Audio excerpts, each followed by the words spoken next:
Welcome to Cucina de Legaspi! At ang lulutuin natin ngayon, ano pa ba kundi ang favorite tinolang manok ng mga Pilipino. So, kailangan na nating i-shred. Kailangan nyo na may grinder sa onion para hindi naman kayo maiyak, mga bes.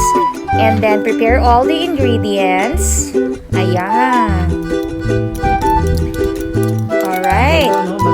So, you have vegetable oil. If you prefer canola oil, it's all up to you. 2 teaspoons of vegetable oil.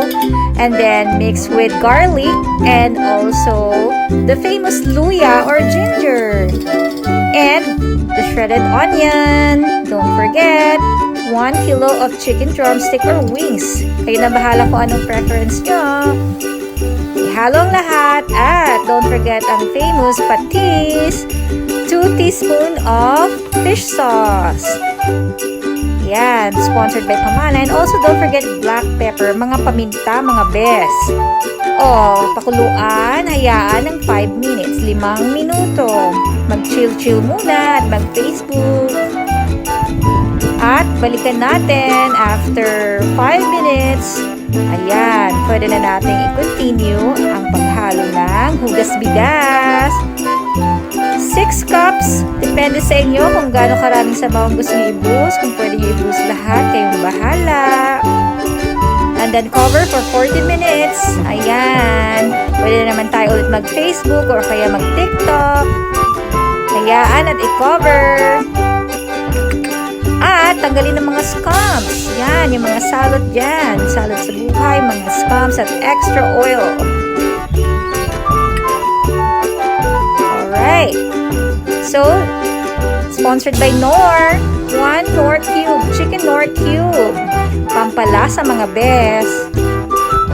And then, hayaang pakuluan. And then, kung wala kayong malunggay, pwede pong spinach leaf. At alam niyo namang mahal ang malunggay dito. At add some black pepper. Paminta ulit. So, wala kaming chayote, but pwede chayote. Pwede rin extra habanero or chili. And for others, they prefer chicken liver. At sa Pinoy store, Pamana Tinola, pampalasa. Kaya na pong bahala kung ano gusto nyo. Ihalo, and then kuluan ulit. At don't forget, magsaing kayo mga besh. Ayan na. So, naihabol po namin at nakabili po sa tindahan ni Aling Nena ng chayote and horseradish leaves or malunggay. It's available in all Seafood City supermarket nationwide. Meron po nearest po dito sa Wisconsin is 2 hours ride to Chicago Seafood City. Yung malunggay is just frozen, so let it thaw first. Hayaan mo nang matunaw. Gagamitin nyo lang pala is just 1 chayote and just maybe like 1 to 2 cups of malunggay leaves. Enjoy your tinola and don't forget guys to like, share, and subscribe for more awesome Pinoy recipes.